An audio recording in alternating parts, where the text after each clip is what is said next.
We've now got energy for a photon blast, shouted Jeff Long. Direct it right at the back of Bob, shouted Callisto. Fee cried out with horror. What about my city? Down in the city, Bob continued to carve on Newton's neck, making the loud, booming Godzilla-like roar as he carved.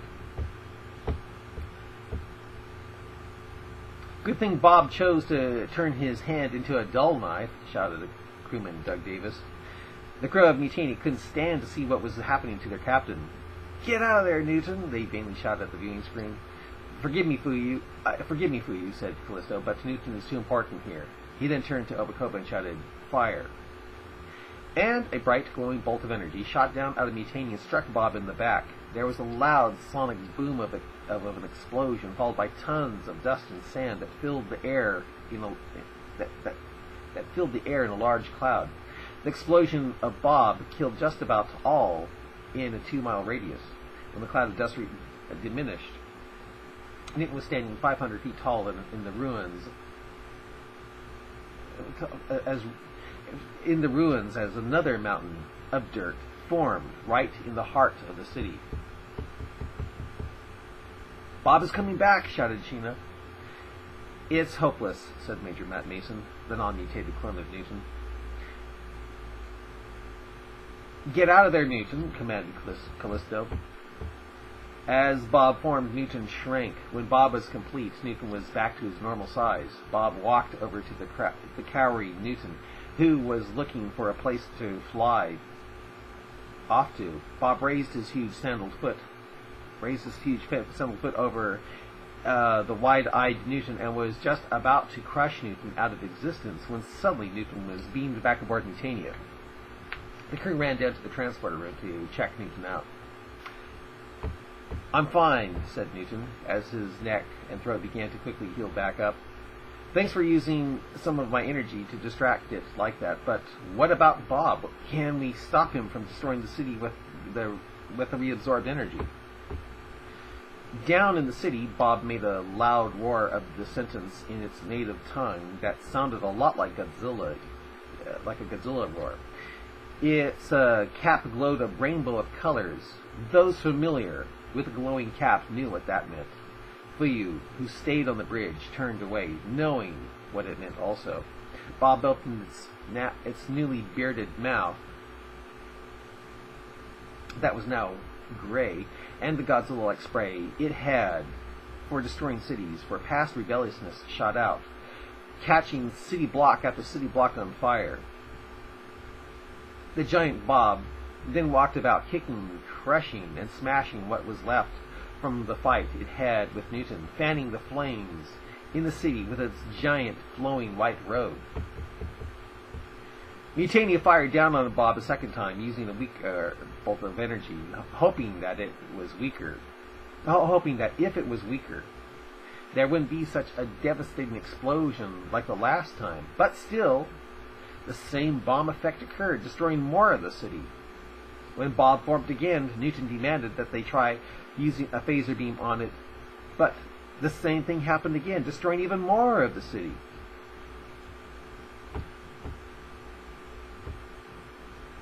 When the phaser... Weaken the phaser beam even further, demanded Newton. But, even though the beam was hardly destructive at all, Bob exploded like a huge bomb and destroyed just about all of the city. But that was a weak phaser beam, shouted discouraged, sad Sheena. Callisto shook his head a little and said, Strange. It's deliberately self-destructing, making it look like we are using powerful weapons against it. Against the inhabitants of the cities be damned.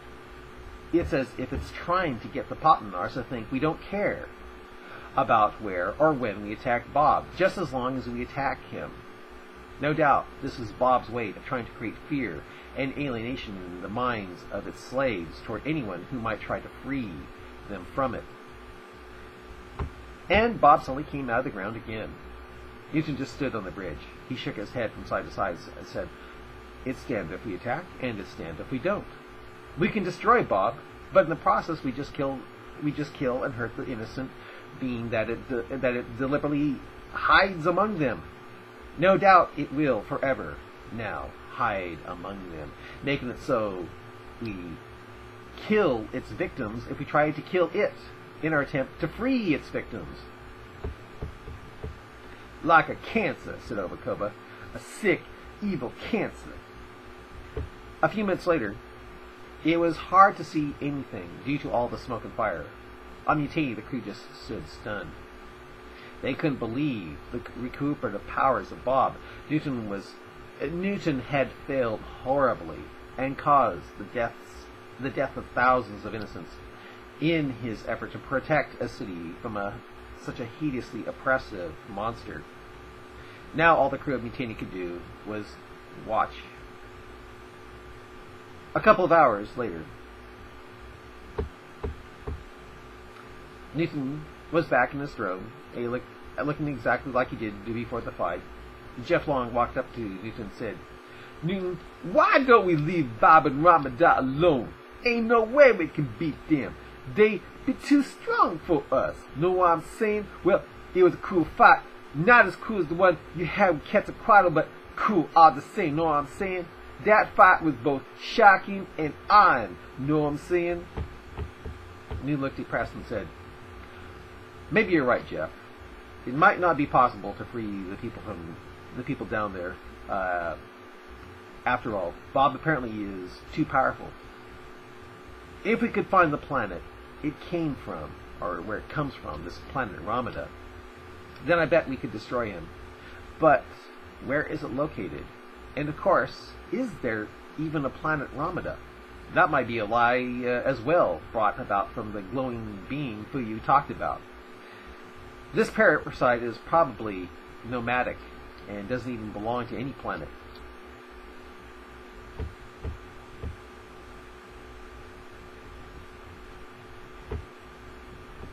Callisto came onto the bridge and said, "I think we've been going all about it wrong, Newton. What do you mean?" "From what we witnessed, and from what you described from your meeting with all the helpers, if you kill them, you just make more of them. And let's face it, you, apparently, aren't strong enough physically to take Bob on, even in ultra-mutant form. But in the fight, we noticed something hopeful." "What's that?" Newton asked his alien friend. "We definitely detected a decrease in energy coming from the invisible force field that surrounds the Golden Dome everyone is forced to face, including Bob." "A force field?" Newton asked. "Yes, and the invisible energy seems very powerful," said Callisto. "However, if you hadn't become ultra-mutant, I feel that we might have actually had the power to burn through the shield and destroy the absorber with phaser fire." "But we don't anymore?" asked Newton. Callisto looked a little shifty-eyed on Newton's question. Newton then looked embarrassed and said, with anger in his voice, "Are you saying that because I became ultra-mutant, we now no longer have the power to destroy the absorber down there?" Callisto nodded yes. Newton closed his eyes. Callisto then said, "If we just studied the Golden Dome a little longer, before you decided to go mano-a-mano, as you said," Newton cussed and shouted with fury, "a city would still be there." Newton got out of his throne with clenched fists of fury. "I feel so stupid," he roared. "Is there any way we can still destroy the absorber?" Callisto thought for a while and said, "Sorry, Newton, we had our chance. But we now lack the energy to destroy the absorber, since it feeds off of those who look at it. Maybe we can keep them from looking at it." "How are we going to do that?" asked Newton, thinking he was dealing with the impossible. "By putting out a broadcast from Mutania that is so strong on all channels that no matter where they turn the dial, they'll get our message in video form, telling them to refuse to obey Bob." You know something? I think I'll put that there.